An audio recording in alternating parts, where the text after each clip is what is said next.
И така, здравейте хора, аз съм Янко БГ и днес ще снимам с Жоро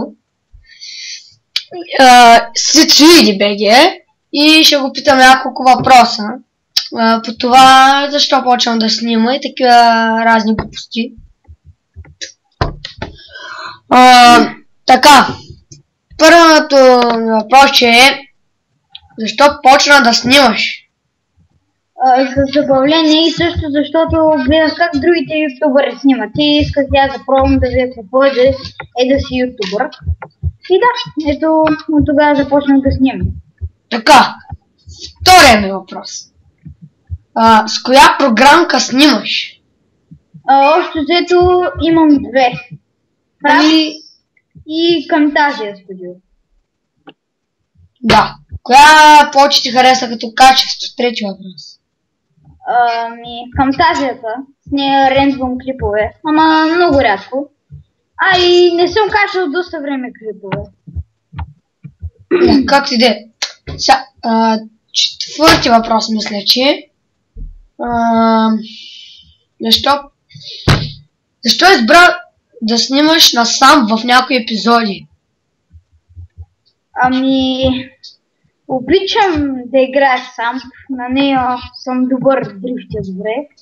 Не че се хваля, но от 8 годишен не играя.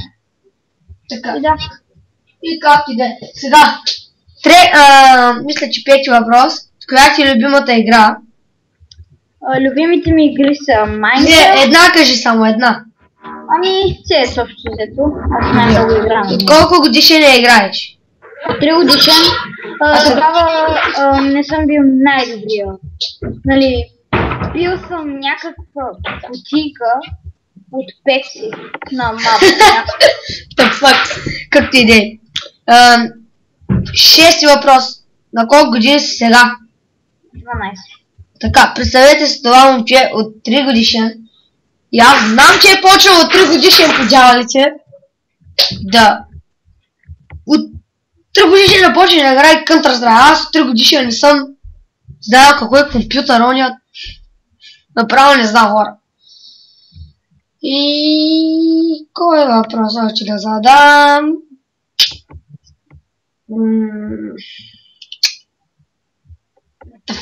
Не се сещам.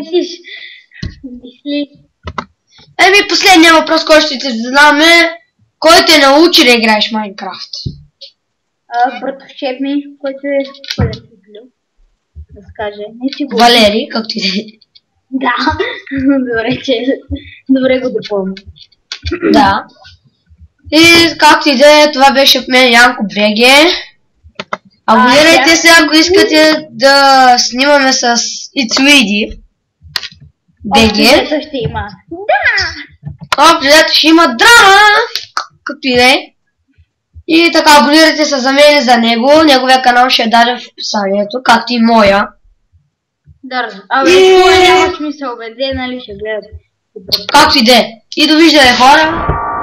Бяхте с Янко БГ и с Идуханата.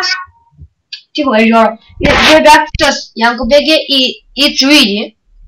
Да. И доколкото знам, да се съднете. Айде, чао!